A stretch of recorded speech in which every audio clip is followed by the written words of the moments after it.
வணக்கம் நேயர்களே. நாம் இன்றைய தினம் நடிகர் திரு தளபதி விஜய் அவருடைய தமிழக வெற்றி கழகத்தை பற்றி பார்க்க இருக்கிறோம்.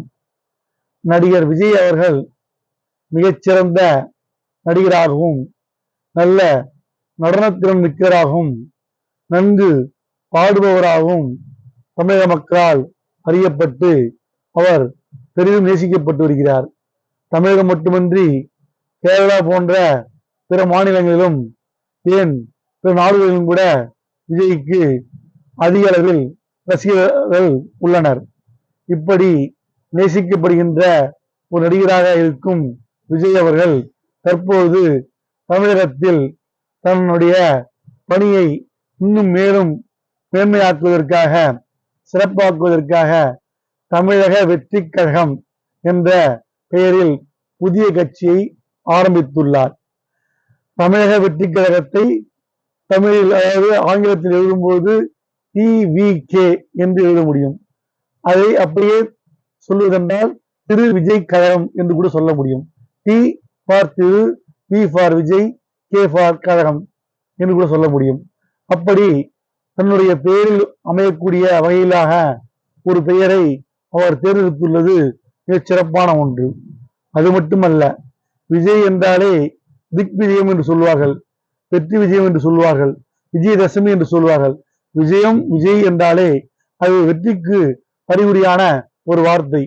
அந்த அளவிற்கு அவரும் மிகச் சிறந்த நடிகராக, வெற்றி அதிகமுள்ள நடிகராக வலம் வந்து கொண்டிருக்கிறார்.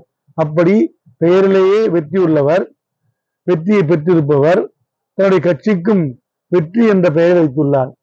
அது மட்டுமல்ல, அவருடைய கட்சியினுடைய கொடியினில் வாகை மலர்களை வைத்துள்ளார்.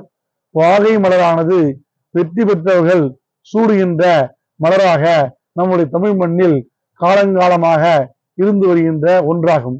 தற்போது நடைமுறையில் இல்லை என்றாலும் அதனை மீண்டும் விஜய் அவர்கள் நினைவுபடுத்தி கொடுத்துள்ளார்கள்.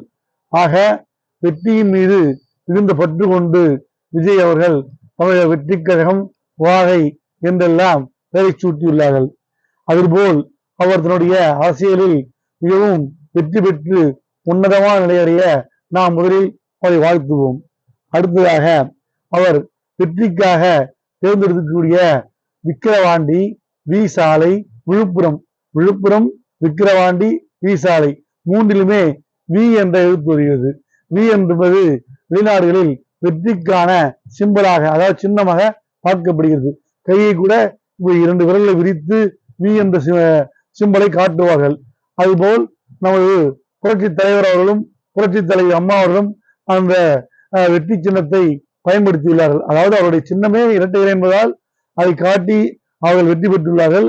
அதே போல் இவர் தற்போது விக்கிரவாண்டி வெற்றி என்பது போல் விக்கிரவாண்டி, வி சாலை, விழுப்புரத்தை தேர்ந்தெடுத்துள்ளார்கள். ஆக வெற்றியின் மீது மிகுந்த ஆர்வத்துடன் திரு விஜய் அவர்கள் உள்ளார்கள். இது மிகச் சிறப்பான ஒன்று. அடுத்ததாக வருகின்ற அக்டோபர் மாதம் 27ஆம் தேதி மாநாட்டினை நடத்த உள்ளார்கள். அதற்கான முன்னேற்பாடுகளிலும் அந்த கட்சியினர் தயாராக உள்ளனர். தற்போது நிர்வாக நியமிப்பதற்காகவும் உறுப்பினர்களை சேர்ப்பதற்காகவும் அவர்கள் தீவிரமாக களப்பணியாற்றி வருகிறார்கள். இவையெல்லாம் பார்த்துவதற்குரிய ஒன்று. அதுபோல் வெற்றி அவர்கள், அதாவது விஜய், அதுதான் வெற்றி என்று சொல்கிறேன், விஜய் அவர்கள் தன்னுடைய கட்சியினுடைய நிலைப்பாடாகவும் பெரும்பாலும் திராவிட சித்தாந்தத்தை ஒட்டியே தயாரித்துள்ளார்கள். அதற்கு ஏற்றால் போல் அவர் பெரியாருடைய நினைவிடத்தில் போய் அவருடைய பிறந்த நாளுக்கு மரியாதையும் செலுத்திவிட்டு வந்துள்ளார்கள். அதே சமயம் திரு விஜய் அவர்கள் ஒன்றினை புரிந்து கொள்ள வேண்டும். இதுவரை தமிழகத்தில் இருக்கின்ற அரசியல் தலைவர்களில் பெரும்பாலானவர்கள், அதாவது கிறிஸ்துவ மதத்தை சார்ந்தவர்கள் யாருமே இருந்ததில்லை. தாவீது பாண்டியன் என்ற பாண்டியன் அவர்கள் இந்திய கம்யூனிஸ்ட் கட்சியினுடைய தலைவராக இருந்துள்ளார். அவர் சிறிய கட்சி, அதனால் அவருடைய நிலைப்பாடு, அவர் அது மட்டுமல்ல, அவருக்கு இந்து மதங்களை பற்றியும் எல்லாம் தெரியும். அவர் எல்லா விஷயம் தெரிந்தவர், நல்ல திறமையான பேச்சாளர். ஆக அவர் கிறிஸ்துவராக இருந்தாலும் அவருடைய கம்யூனிஸ்ட் கட்சியினுடைய சித்தாந்தங்களாலும் அவருடைய முன்னெடுப்பினாலும் அதனுடைய மதச்சாயம் அவர் மீது விழவில்லை. அது தற்போதைய துணை முதல்வர் உதயநிதி ஸ்டாலின் அவர்களும் முன்பு தான் கிறிஸ்துவ மதத்தை பின்பற்றுவதாக சொல்லி வருகிறார்கள். அது அவர் சொன்னாலும் அவர் திராவிட சித்தாந்தத்துக்கு அது ஒத்து போவதால் அது யாரும் பெரிதாக எடுத்துக்கொள்ளவில்லை. அதுபோல் திரு வைகோ அவர்கள் தான் தினந்தோறும் படுப்பதற்கு முன்பு பைபிளை படித்துவிட்டு தான் படுப்பேன் என்று சொல்லியுள்ளார்கள்.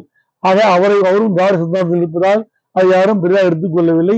இரண்டாவது, இவர்களெல்லாம் இந்து மதத்தில் பிறந்தவர்கள், இந்துவாக பாதியதாக தன்னுடைய நிலைப்பாடுகளை தன்னுடைய குடும்பத்தாரை காட்டிக்கொள்பவர்கள்.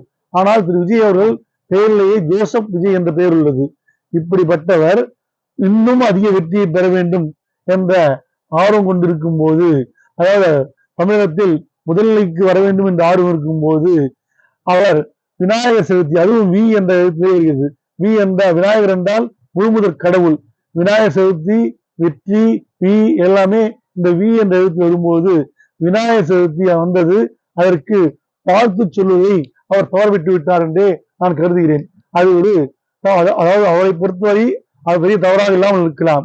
ஆனால் ஒருவேளை நாளை அவர் வேறு ஏதாவது பண்டிகைகளுக்கு, அதாவது புத்தாண்டு, ஆங்கில புத்தாண்டுக்கோ அல்லது கிறிஸ்துமஸிற்கோ அல்லது வேற ஏதாவது இஸ்லாமிய தமிழோட பிறப்பு ஆகிய பண்டிகைகளுக்கோ வாழ்த்து சொல்லும் போது இது பெரிதாக பேசப்படும் என்பதை அவர் சற்று உணர வேண்டும். இதை அவர் மீது அக்கறையில் சொல்கிறேன். ஏனென்றால் திராவிட சித்தாந்தத்தோடு அவர் வந்திருந்தால் அது வேறு விஷயம். அதே சமயத்தில் அவர் ஒன்றை எண்ணி பார்க்க வேண்டும். எந்த ஒரு இஸ்லாமியர்களோ கிறிஸ்தவர்களோ நீங்கள் ஏன் இந்து பண்டிகைக்கு வாழ்த்து சொல்கிறீர்கள் என்று யாரும் கேட்கப் போவதில்லை. தமிழ் ஆர்வலர்களும் கேட்கப் போவதில்லை, திராவிட சித்தாந்தவாதிகளும் கேட்கப் போவதில்லை. ஏன் அண்ணா திராவிட முன்னேற்ற கழகத்தில் இருப்பவர்களும் தேசிய முற்போக்கு திராவிட கழகத்தில் இருப்பவர்களும் பெரும்பாலான அனைத்து பண்டிகைகளுக்குமே வாழ்த்து சொல்கிறார்கள். அவர்கள் அனைத்து பண்டிகைகளுக்கும் வாழ்த்து சொல்கிறார்கள். அப்போது அதை யாரும் தவறு எடுத்துக் கொள்வதில்லை. ஆகவே திரு விஜய் அவர்கள் தான் திராவிட சித்தாந்தத்தை ஒட்டியே செல்வதாக காண்பித்துக் கொள்வதாக இருந்தால் அவர் நினைக்கின்ற வெற்றியை பெறுவது மிகவும் அரிதான ஒன்றாகவே நான் கருதுகிறேன். ஏனென்றால் எல்லோருக்கும் பொதுவானவரை தான் மக்கள் தேடுகின்றார்கள். எல்லா மதத்திலும் அவருக்கு ரசிகர்கள் இருக்கிறார்கள். எல்லா மதத்திலும் அவருடைய கட்சியில் சேர ஆர்வமாக இருக்கிறார்கள். எல்லோரும் அவரை விரும்புகிறார்கள். எல்லா மொழி பேசுபவர்களும் எல்லா மக்களும் அவரை விரும்புகிறார்கள். அப்படி இருக்கும்போது அவருடைய கட்சியினுடைய பெயரில் தமிழக வெற்றி கழகம் என்று வைத்துள்ளார்கள். அப்படி என்றால் அவரால் தமிழகம் புதுச்சேரியை தாண்டி அவரால் அதை பரிணமிக்க செய்வது மிகவும் கடினமாக ஒன்றாக இருக்கும். ஏனென்றால் தமிழகத்தைச் சேர்ந்த கட்சிகள் மற்ற மாநிலங்களில் செல்வது மிகவும் கடினம். அதே சமயத்தில் அனைத்து இந்திய அண்ணா திராவிட முன்னேற்ற கழகம் அதுபோல் தன்னுடைய பெயரை, கட்சியினுடைய பெயரை அவர் இந்தியாவில் சேர்த்து கொண்டானால், தமிழகம் என்பதற்கு பதிலாக ஒரு பொதுவான தேசிய வெற்றி கழகம் அதுபோல் ஏதாவது வைத்துக் கொண்டானால் அவரால் அவருடைய ரசிகர்கள் அதிகம் இருந்த கேரளம் போன்ற மாநிலங்கள் கூட வெற்றி பெறுவதற்கு எளிதாக ஒன்றா இருக்கும். அப்படி இல்லை என்றால், அவர் இதுவரை நடிகராக இருந்து விட்டார். அவரை பார்க்கின்ற பார்வை வேறு, கோணம் வேறு.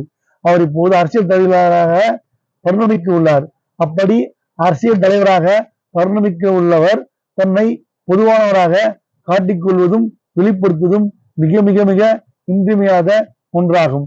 அப்படி இல்லாமல் போனால் ஒரு சிறிய வட்டத்திலேயே, குறுகிய வட்டத்திலேயே அடைபட நேரிடும். அது 10% ஓட்டுக்கு அதிகமாக தாண்ட செய்வது மிகவும் கடினம். ஏனென்றால் தமிழகத்தில் ஏற்கனவே திராவிட முன்னேற்ற கழகம், அண்ணா திராவிட முன்னேற்ற கழகம் ஆகிய இருபெரும் இயக்கங்கள் மக்களுடைய ஆதரவை பெற்று வலுவாக உள்ளன. 3வது இடத்தில் தற்போது சீமான் அவர்கள் உள்ளார்கள். இவர்களை மீறி நீங்கள் பரிணமிக்க வேண்டும் என்றால் நீங்கள் அவரிடமிருந்து சிறிதேனும் வேறுபட்டு உங்களை காண்பித்துக் கொள்ள வேண்டும். அதாவது இதுவரை நீங்கள் பெரிய பிரச்சனைகளில் எதுவும் அறிக்கைகளோ அல்லது நேரடியாக தலையிடவில்லை. இது அதாவது நீங்க ஒரு ஸ்மார்ட்டா ஒர்க் பண்ண சொல்லுவாங்க. அது மாதிரி நீங்க ரொம்ப இன்டெலிஜென்டாகவும் ஸ்மார்ட்டாகவும் போயிட்டு இருக்கீங்க. அது நல்லதுதான், தப்பு கிடையாது. ஆனா ஒரேடியா அரசியல் அப்படி செய்ய முடியாது. ஒரு காலகட்டத்துல நீங்க வெளியே வந்தாகணும், கருத்துக்களை சொல்லிதான், குறைந்தபட்சம் அறிக்கைகள் மூலமாவது நீங்க பேசிதான் ஆகணும். அப்படி செய்தால் மக்களிடம் உங்களுடைய செல்வாக்கு எடுபடும், உங்களுடைய பேச்சு எடுபடும். இல்லை என்றால் கமலஹாசனும் அப்படிதான் ஸ்மார்ட்டா ஒர்க் பண்றது. அதுபோல் நிறைய பேர் செய்துள்ளார்கள்.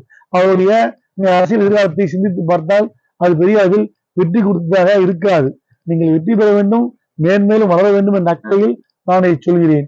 எனவே இனியேனும் அடுத்தடுத்து பண்டிகைகள் வர உள்ளன. நீங்கள் உங்களை பொதுவானதாக காட்டிக் கொள்ளுங்கள், எந்த ஒரு பிரச்சனையும் இல்லை. உங்கள் தாயாரை பற்றி எனக்கு நன்கு தெரியும். அவர்கள் சிறந்த பாடகி. அவர்கள் ராமரை பற்றி பக்தி மெய்யுள்ள பாடியதை நான் என் காதால் கேட்டுள்ளேன். நானும் அதில் பரவசம் அடைந்துள்ளேன். அப்படிப்பட்ட சிறந்த பாடகி. அவர் எந்த மதத்தையும் பார்க்கவில்லை. அதுபோல் உங்கள் தந்தையானவர் எல்லா கோயில்களுக்கும் சென்று வருகிறார். அவர் எந்த மதத்தையும் பார்க்கவில்லை. அதுபோல் நீங்களும் ஷீரடி சாய்பாபா கோயிலை கட்டுவதாக சொல்கிறார்கள். அதுவும் மிகவும் வரவேற்கத்தக்க ஒன்று. அதற்கு என்னுடைய பரிபூர்ணமான வாழ்த்துக்களையும் மனப்பூர்வமான வாழ்த்துக்களையும் தெரிவித்துக் கொள்கிறேன். இருந்தாலும் இவையெல்லாம் ஒரு படிதான். அடுத்தடுத்த படிகளில் நீங்கள் ஏற வேண்டும் என்றால் இன்னும் இணக்கமாக மக்கள் நெருங்கி பழக வேண்டும், மக்களுடன் செல்ல வேண்டும், மக்களுடைய பிரச்சனையை கேட்க வேண்டும், உங்களை கட்சியினை அனுப்ப வேண்டும். அனைத்து விதமான அதாவது முக்கிய பிரச்சனைகளின் போது உங்களுடைய கருத்துக்களை நீங்கள் யாருக்கும் பயம் இல்லாமல் தெரிவிக்க வேண்டும். அது மத்திய அரசாக இருந்தாலும் சரி, மாநில அரசாக இருந்தாலும் சரி, எந்த கட்சியாக இருந்தாலும் சரி, நீங்கள் வேறுபாடு பார்க்காமல் நடுநிலை தவறாதவராக நீங்கள் இருக்கும்போதுதான், உங்களை வெளிப்படுத்திக் கொள்ளும் போதுதான் உங்களுக்கு ஆதரவு பெறும். உங்களுடைய ரசிகரானவர்கள் உங்களுடைய வாக்காக வாழ்கின்ற ஒரு நல்ல வாய்ப்பினை எடுத்துக் கொடுக்கும் என்று கூறி நன்றி கூறுவேன். நன்றி, வணக்கம். வாழ்க செந்தமிழ், வாழ்க செந்தமிழர், வாழ்க தாய்மணி திருநாள்.